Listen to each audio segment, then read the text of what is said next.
You are listening to the Constantly Loved podcast with your host, Destiny Blendon. We have new episodes every Thursday, so be sure to come back and watch more. Thanks for watching. Hello, you guys. It is Destiny, and I am back with another episode of the Constantly Loved podcast. I am so excited to be recording today, as we are going to be talking about trusting God in waiting seasons. Now, this is actually a topic that was requested by one of my viewers who is in Bangladesh, which I think is quite surprising because I really thought that this podcast would be limited to the United States, and it hasn't been. So I'm extremely excited to get into this topic today, especially since it's something that people have requested. So with that being said, we are going to be talking about that today, but I would like to pray first before we get into it. So let's go ahead and pray. Thank you, Jesus, for this day and for everything that you have given us. I pray that you give me the wisdom and understanding that I need to communicate the message that I have written down today, Father. And if there's any changes that you need to make, then I pray that you will make them obvious to me so that I can speak them to the listeners, Father. I pray that whatever is included in this podcast episode will be meaningful both to me and the viewers, Father. I pray that you use my words to glorify you and that you make this podcast even more about you, Father. I pray all of this in your name. Amen. Okay, you guys. So now that we've prayed, let's just go ahead and dive right into the topic today. Waiting seasons are typically a time period in which we have a need or desire that is not yet met. Oftentimes that includes finances, romance, or a career. So I'm sure that we've all been in a waiting season, or if we haven't been, then we are still in a waiting season. And quite frankly, there's a lot to learn while you are in that time. And so that's a little bit of what I want to talk about today, as well as how to maintain faith when you are in that season. Because honestly, it can be really difficult to have a positive outlook or believe that the result that you think God is going to bring is actually going to happen when you are in that moment of the waiting season.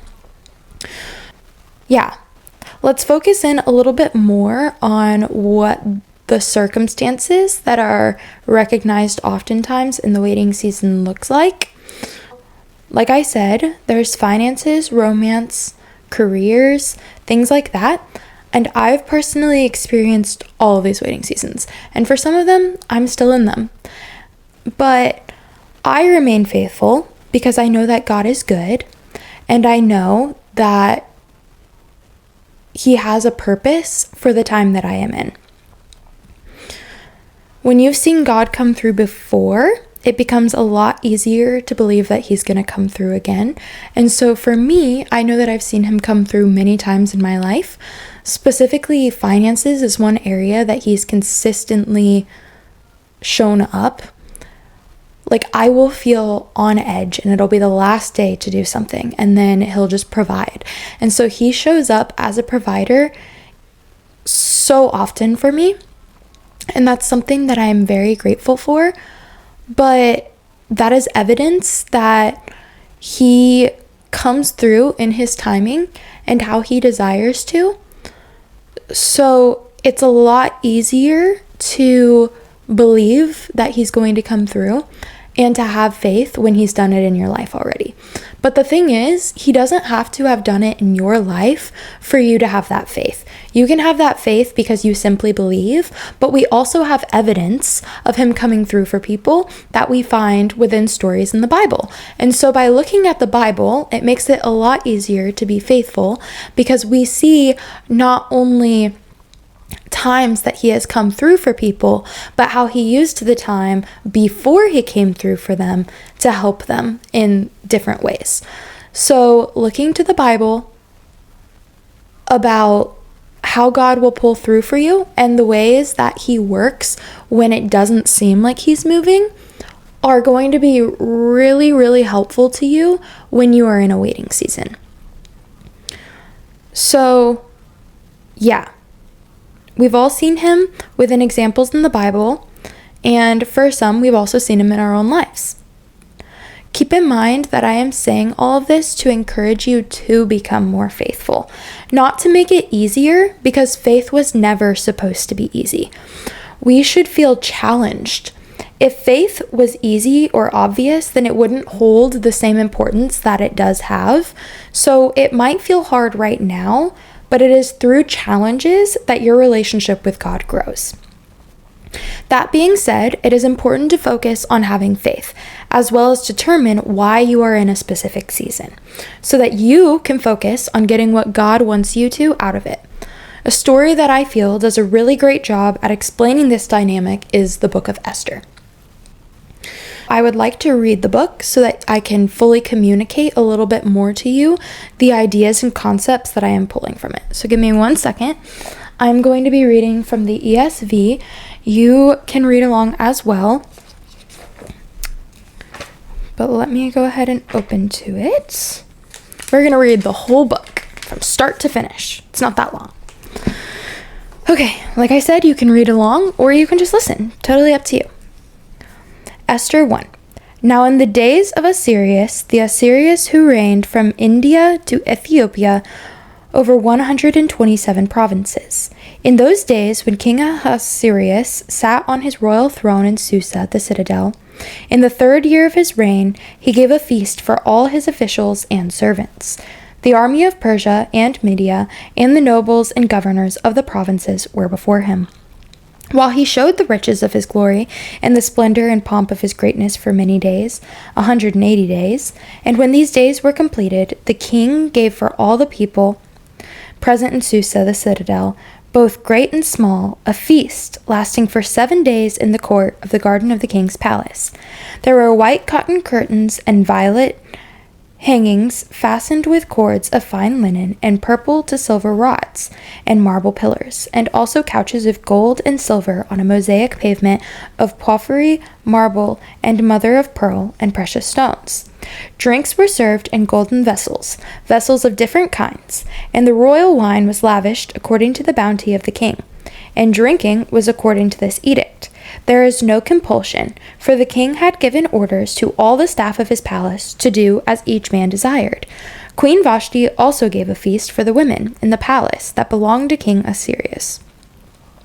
On the 7th day, when the heart of the king was merry with wine, he commanded Mehuman, Biztha, Harbona, Bigtha, and Abithka, Zethar, and Carcass, the 7 eunuchs who served in the presence of King Ahasuerus, to bring Queen Vashti before the king with her royal crown, in order to show the peoples and the princes her beauty, for she was lovely to look at.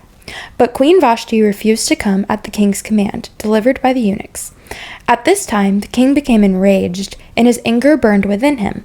Then the king said to the wise men who knew the times, for this was the king's procedure toward all who were versed in law and judgment, the men next to him being Karshena, Shethar, Admatha, Tarshish, Meres, Mersina, and Memucan, the 7 princes of Persia and Media, who saw the king's face and sat first in the kingdom. According to the law, what is to be done to Queen Vashti, because she has not performed the command of King Ahasuerus delivered by the eunuchs? Then Memucan said, in the presence of the king and the officials, not only against the king has Queen Vashti done wrong, but also against all the officials and all the people who are in all the provinces of King Ahasuerus. For the queen's behavior will be made known to all women, causing them to look at their husbands with contempt, since they will say, King Ahasuerus commanded Queen Vashti to be brought before him, and she did not come. This very day, the noble women of Persia and Media, who have heard of the queen's behavior, will say the same to all the king's officials, and there will be contempt and wrath in plenty. If it pleases the king, let a royal order go out from him, and let it be written among the laws of the Persians and the Medes, so that it may not be repealed, that Vashti is never again to come before King Ahasuerus, and let the king give her royal position to another who is better than she. So when the decree made by the king is proclaimed throughout all his kingdom, for it is vast, all women will give honor to their husbands, high and low alike. This advice pleased the king and princes, and the king did as Memucan proposed. He sent letters to all the royal provinces, to every province in its own script, and to every people in its own language, that every man be master in his own household, and speak according to the language of his people. After these things, when the anger of King Ahasuerus had abated, He remembered Vashti and what she had done and what had been decreed against her. Then the king's young men who attended him said, "Let beautiful young virgins be sought out for the king, and let the king appoint officers in all the provinces of his kingdom to gather all the beautiful young virgins to the harem in Susa the citadel, under custody of Hegai, the king's eunuch, who is in charge of the women.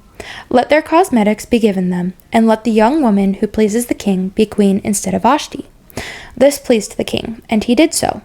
Now there was a Jew in Susa, the citadel, whose name was Mordecai, the son of Jair, son of Shemel, son of Kish, a Benjaminite, who had been carried away from Jerusalem among the captives, carried away with Jeconiah king of Judah, whom Nebuchadnezzar king of Babylon had carried away. He was bringing up Hadassah, that is Esther, the daughter of his uncle, for she had neither father nor mother. The young woman had a beautiful figure and was lovely to look at. And when her father and her mother died, Mordecai took her as his own daughter. So when the king's orders and his edict were proclaimed, and when many young women were gathered in Susa the citadel, in custody of Hegai, Esther also was taken into the king's palace and put in custody of Hegai, who had charge of women.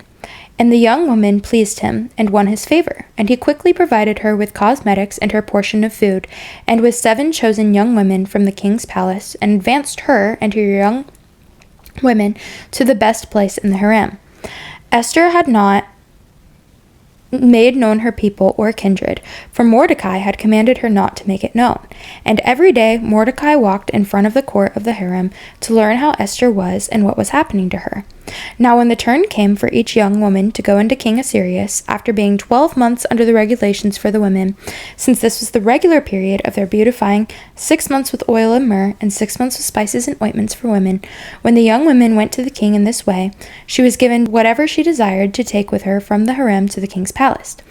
In the evening she would go in, and in the morning she would return to the second harem in custody of Shashgaz, the king's eunuch, who was in charge of the concubines. She would not go in to the king again unless the king delighted in her, and she was summoned by name. When the turn for Esther, the daughter of Abihail, the uncle of Mordecai, who had taken her as his own daughter, to go into the king, she asked for nothing except what Hegai, the king's eunuch, who had charge of the women, advised. Now Esther was winning favor in the eyes of all who saw her.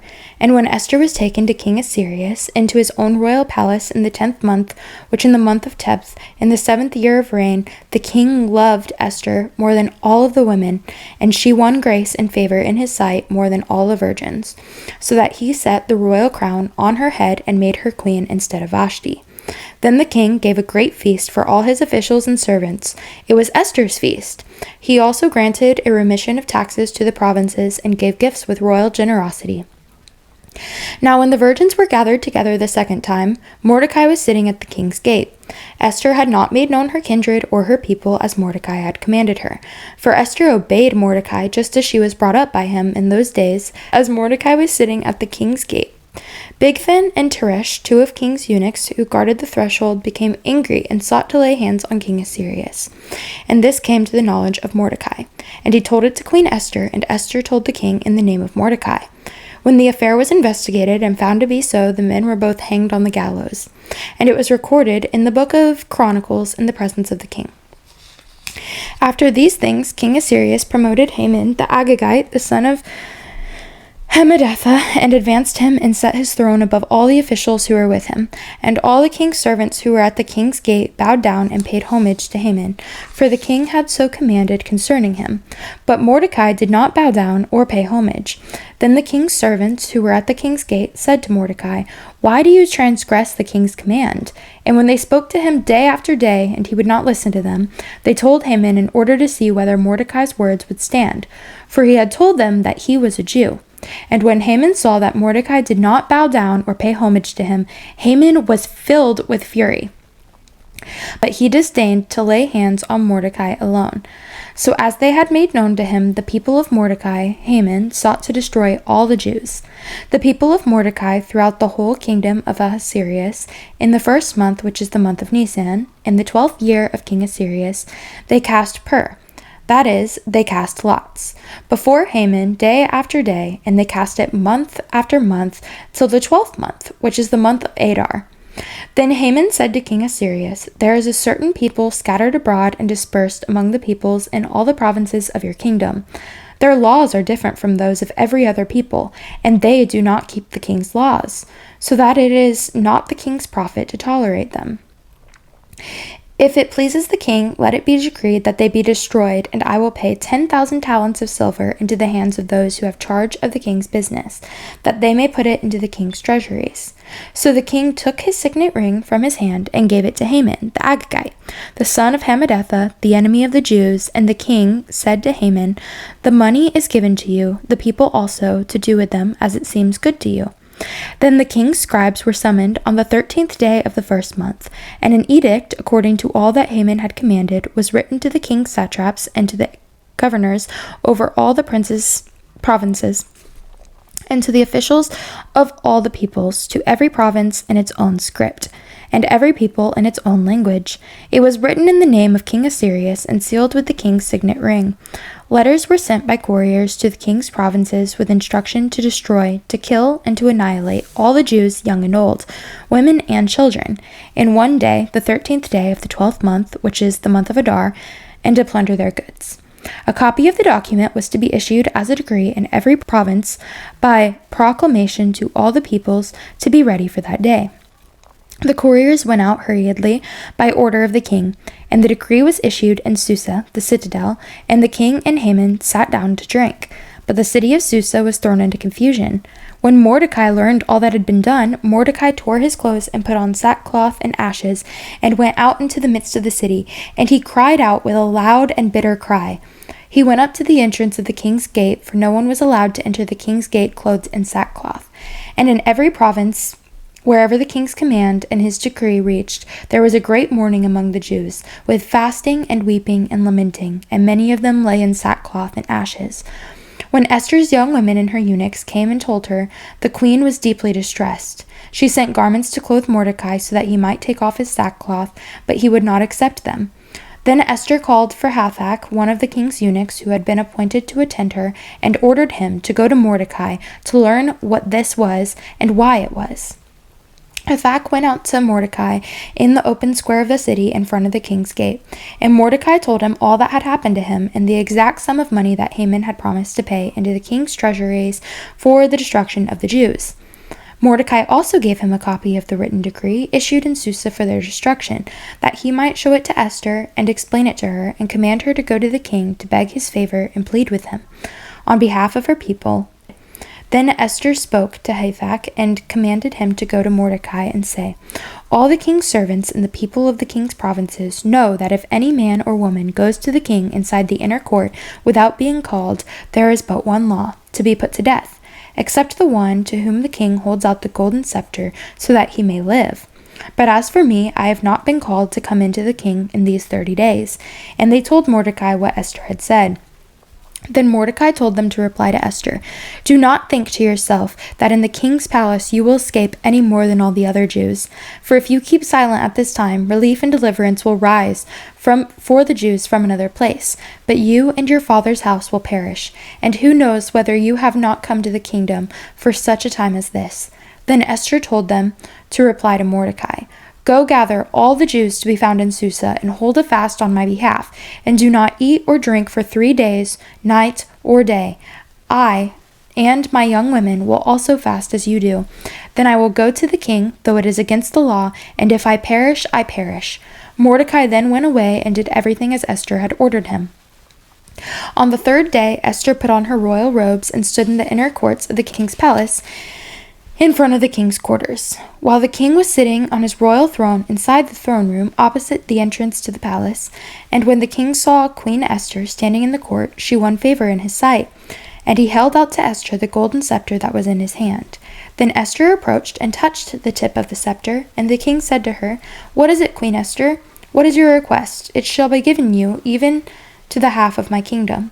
And Esther said, "If it pleases the king, let the king and Haman come today to a feast that I have prepared for the king." Then the king said, "Bring Haman quickly so that we may do as Esther has asked." So the king and Haman came to the feast that Esther had prepared. And as they were drinking wine after the feast, the king said to Esther, "What is your wish? It shall be granted you." "And what is your request?" even to the half of my kingdom it shall be fulfilled. Then Esther answered, My wish and my request is, if I have found favor in the sight of the king, and if I please the king to grant my wish and fulfill my request, let the king and Haman come to the feast that I will prepare for them, and tomorrow I will do as the king has said. And Haman went out that day, joyful and glad of heart. But when Haman saw Mordecai in the king's gate, that he neither rose nor trembled before him, he was filled with wrath against Mordecai. Nevertheless, Haman restrained himself and went home, and he sent and brought his friends and his wife Zeresh, and Haman recounted to them the splendor of his riches, the number of his sons, all the promotions with which the king had honored him, and how he had advanced him above the officials and the servants of the king. Then Haman said, Even Queen Esther let no one but me come with the king to the feast she prepared, and tomorrow also I am invited by her together with the king. Yet all this is worth nothing to me, so long as I see Mordecai the Jew sitting at the king's gate. Then his wife Zeresh and his friends said to him, Let a gallows 50 cubits high be made, and in the morning tell the king to have Mordecai hanged upon it. Then go joyfully with the king to the feast. This idea pleased Haman, and he had the gallows made. On that night the king could not sleep, and he gave orders to bring the book of memorable deeds, the Chronicles, and they were read before the king. And it was found written how Mordecai had told about Bigthana and Teresh, two of the king's eunuchs, who guarded the threshold and who had sought to lay hands on King Ahasuerus. And the king said, What honor or distinction has been bestowed on Mordecai for this? The king's young men who attended him said, Nothing has been done for him. And the king said, Who is in the court? Now Haman had just entered the outer court of the king's palace to speak to the king about having Mordecai hanged on the gallows that he had prepared for him. And the king's young men told him, Haman is there standing in the court. And the king said, Let him come in. So Haman came in, and the king said to him, What should be done to the man in whom the king delights to honor? And Haman said to himself, Whom would the king delight to honor more than me? And Haman said to the king, For the man whom the king delights to honor, let royal robes be brought, which the king has worn, and the horse that the king has ridden, and on whose head a royal crown is set. And let the robes and let the horse be handed over to one of the king's most noble officials. Let them dress the man whom the king delights to honor, and let them lead him to the horse through the square of the city, proclaiming before him, Thus shall it be done to the man whom the king delights to honor. Then the king said to Haman, Hurry, take the robes and the horse, as you have said, and do so to Mordecai the Jew, who sits at the king's gate. Leave out nothing that you have mentioned. So Haman took the robes and the horse, and he dressed Mordecai, and led him through the square of the city, proclaiming before him, Thus shall it be done to the man who the king delights to honor. Then Mordecai returned to the king's gate, but Haman hurried to his house, mourning and with his head covered. And Haman told his wife Zeresh and all his friends everything that had happened to him. Then his wise men and his wife Zeresh said to him, If Mordecai, before whom you have begun to fall, is one of the Jewish people, you will not overcome him, but will surely fall before him. While they were yet talking with him, the king's eunuchs arrived and hurried to bring Haman to the feast that Esther had prepared. So the king and Haman went to feast with Queen Esther. And on the second day, as they were drinking wine after the feast, the king again said to Esther, What is your wish, Queen Esther? It shall be granted to you. And what is your request? Even to the half of my kingdom it shall be filled. Then Queen Esther answered, If I have found favor in your sight, O king, and if it pleases the king, let my life be granted me for my wish, and my people for my request. For we have been sold, I and my people, to be destroyed, to be killed, and to be annihilated. If we had been sold merely as slaves, men and women, I would have been silent, for our affliction is not to be compared with the loss to the king. Then King Ahasuerus said to Queen Esther, Who is he? And where is he who has dared to do this? And Esther said, A foe and enemy, this wicked Haman. Then Haman was terrified before the king and queen. And the king arose in wrath from the wine drinking, and went into the palace garden. But Haman stayed to beg for his life from Queen Esther, for he saw that the harm was determined against him by the king. And the king returned from the palace garden to the palace where they were drinking wine, as Haman was falling on the couch where Esther was. And the king said, Will he even assault the queen in my presence in my own house? As the word left the mouth of the king, they covered Haman's face. Then Harbona, one of the eunuchs in attendance on the king said, "Moreover, the gallows that Haman has prepared for Mordecai, whose word saved the king, is standing at Haman's house, 50 cubits high." And the king said, "Hang him on that." So they hanged Haman on the gallows that he had prepared for Mordecai. Then the wrath of the king abated. On that day King Ahasuerus gave to Queen Esther the house of Haman, the enemy of the Jews, and Mordecai came before the king, for Esther had told what he was to her.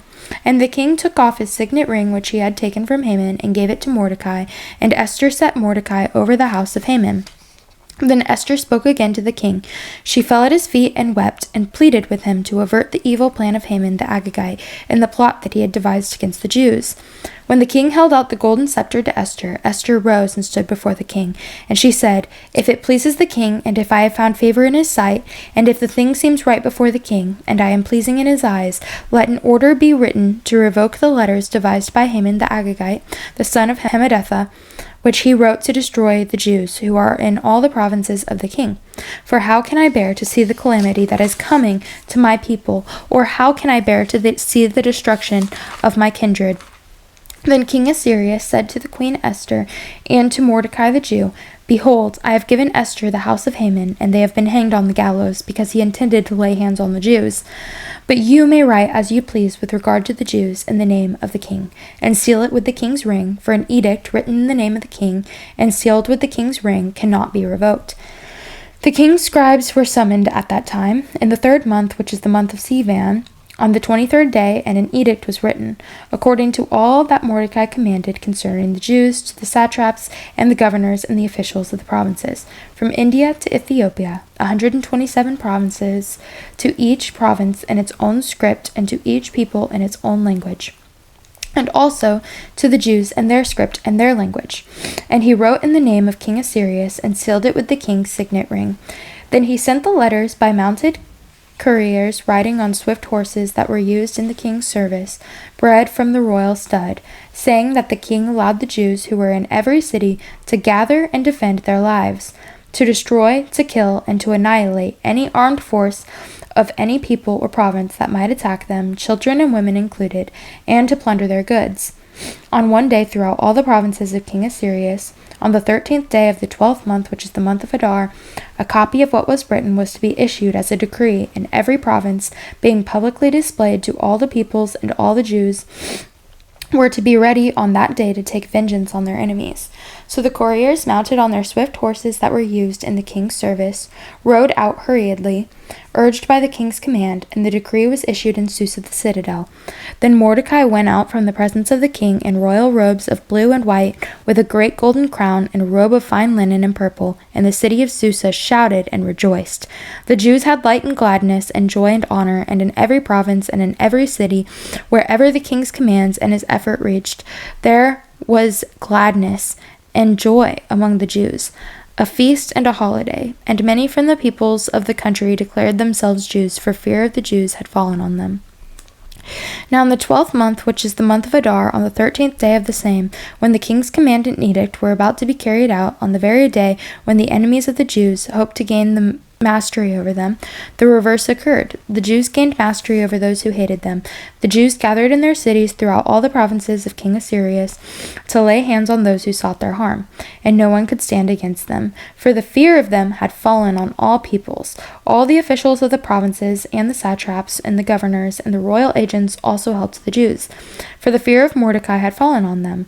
For Mordecai was great in the king's house, and his fame spread throughout all the provinces, for the man Mordecai grew more and more powerful. The Jews struck all their enemies with the sword, killing and destroying them, and did as they pleased to those who hated them. In Susa the citadel itself, the Jews killed and destroyed 500 men, and also killed Parshathida, and Dalphon, and Asapha, and Portha, and Adalia, and Aridatha, and Parmastha, and Arisai, and Aridai, and Vizatha, the 10 sons of Haman, the son of Hammedatha, the enemy of the Jews. But they laid no hand on the plunder. That very day the number of those killed in Susa the citadel was reported to the king, and the king said to Queen Esther in Susa the citadel, "The Jews have killed and destroyed 500 men, and also the 10 sons of Haman. What then have they done in the rest of the king's provinces?" Now what is your wish? It shall be granted to you. And what further is your request? It shall be fulfilled. And Esther said, If it pleases the king, let the Jews who are in Susa be allowed tomorrow also to do according to this day's edict, and let the 10 sons of Haman be hanged on the gallows. So the king commanded this to be done. A decree was issued in Susa, and the 10 sons of Haman were hanged. The Jews who were in Susa gathered also on the 14th day of the month of Adar, and they killed 300 men in Susa, but they laid no hands on the plunder. Now the rest of the Jews who were in the king's provinces also gathered to defend their lives, and got relief from their enemies, and killed 75,000 of those who hated them, but they laid no hands on the plunder. This was on the 13th day of the month of Adar, and on the 14th day they rested and made that a day of feasting and gladness. But the Jews who were in Susa gathered on the 13th day and on the 14th, and rested on the 15th day, making that day of feasting and gladness.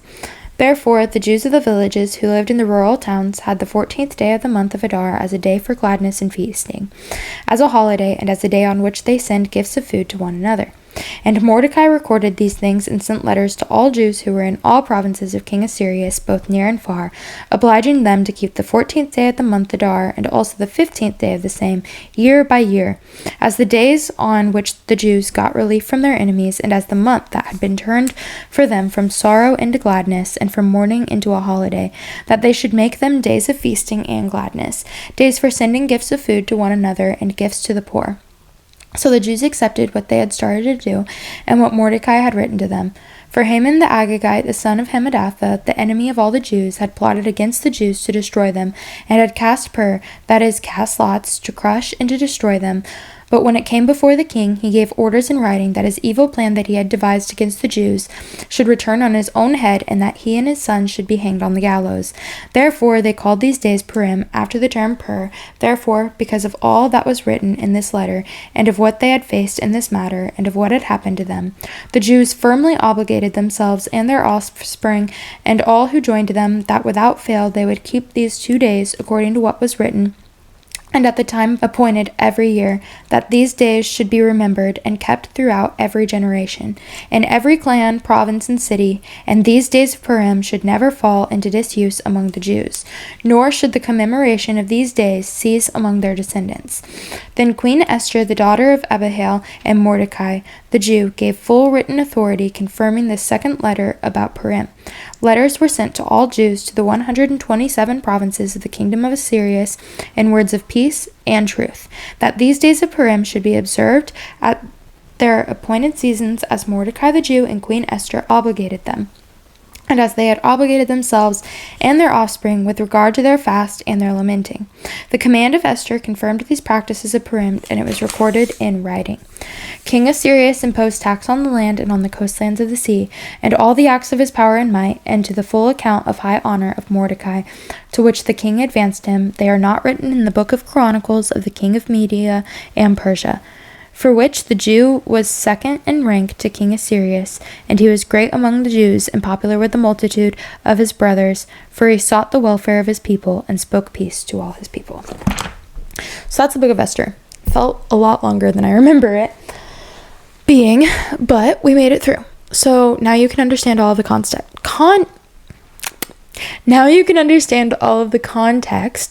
that I'm about to introduce. So, in this story, Esther and Mordecai faced the same circumstances, but their lives looked vastly different. And that's because their callings were different and their seasons were different as well. So, Esther was required to take action at the right time. She was prepared by fasting and praying, which made her grow in boldness and faith. And ultimately, she was the person who advocated for the Jews in the story.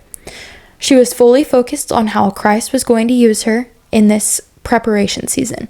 So her waiting season was to be used for preparation, and then that was followed by action. So she was gaining faith, boldness, but ultimately faith, and then she took action to follow that faith because she was in her preparation season.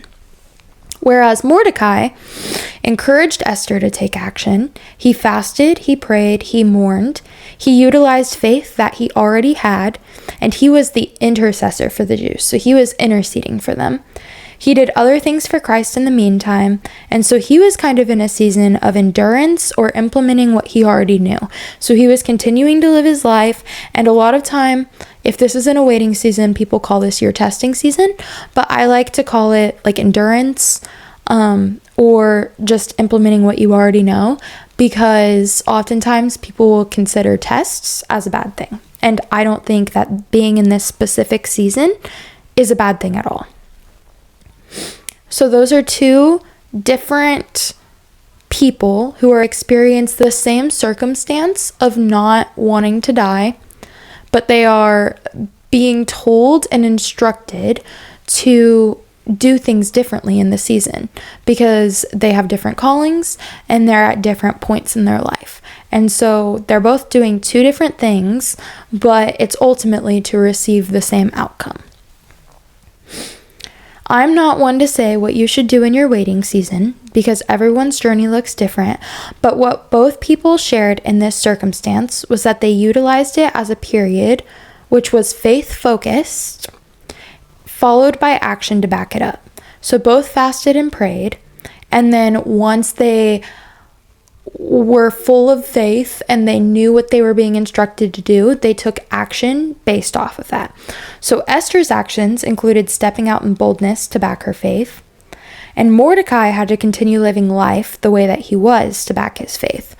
His continuance of living for Christ in this time showed his surrender to let God deal with it, since he knew it wasn't his place to do something aside from pray and believe. And encourage Esther. All of the things he did in his life still brought recognition to God. He wasn't specifically doing anything to change the major circumstance that was taking place. So his life shows how God continuously protects those who are faithful to him. And the result in the story for Esther was that her waiting season included being in a safe space, but holding responsibility for a group of people larger than just herself. She had been put in the right position, but hadn't done anything yet to affect the matter. She first needed to be prepared by growing in her faith and boldness, which she eventually enacted. And then towards the end of the story, she goes to the king despite the possibility of being killed and advocates for people in a way that was laid out by God.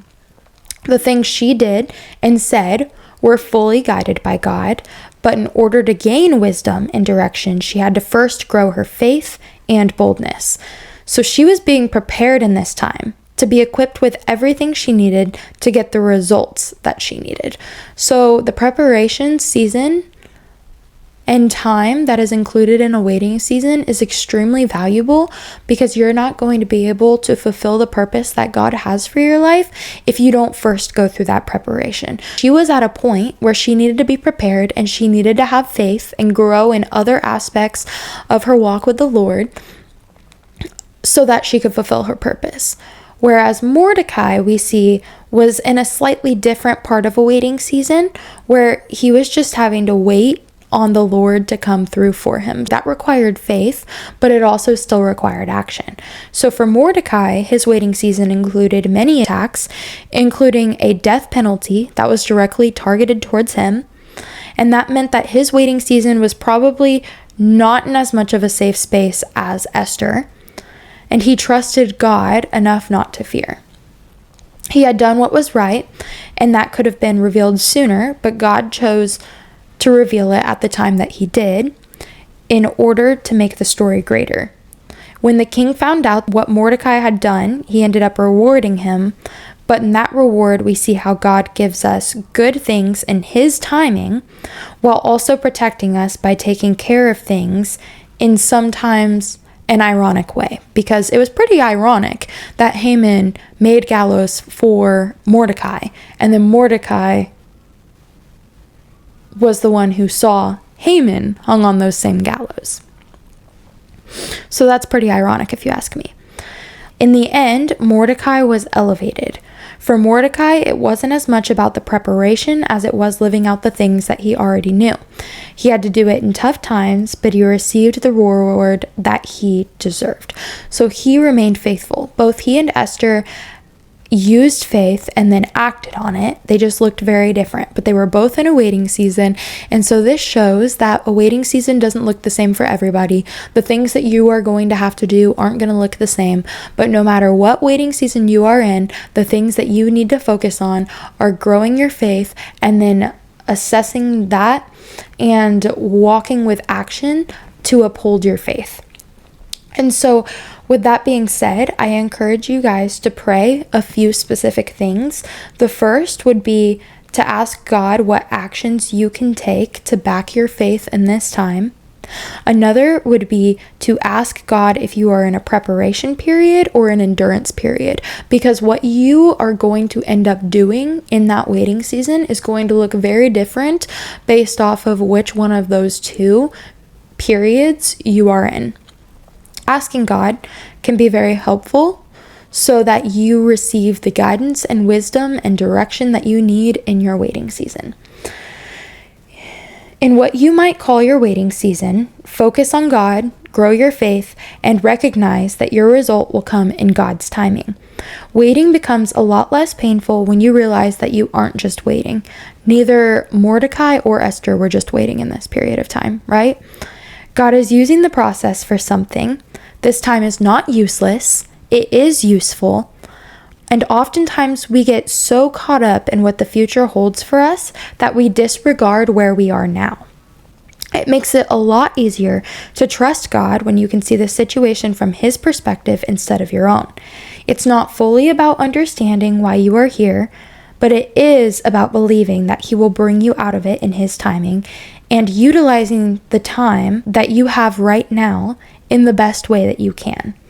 A few tips to have faith in this time include praying regularly, reading stories of when God has fulfilled His promises or helped His people, knowing that He is good and won't leave you hurting, recognize that He has a purpose, stop looking for evidence, and just believe. So these are all things that I encourage you to do in your waiting season, especially if you better understand what part of your waiting season you are in now, because it really does differ. And everybody will say, oh, I'm in my waiting season. And it's really difficult to figure out how you need to approach that if you don't know what part of your waiting season you are in.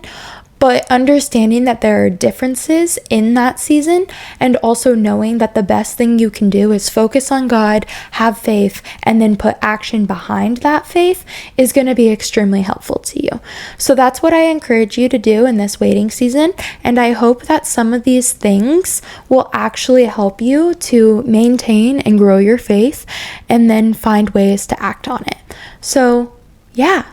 I do truly love each and every one of you, and so does God. You are constantly loved, and I will see you guys in the next episode. Okay, that's all. Bye!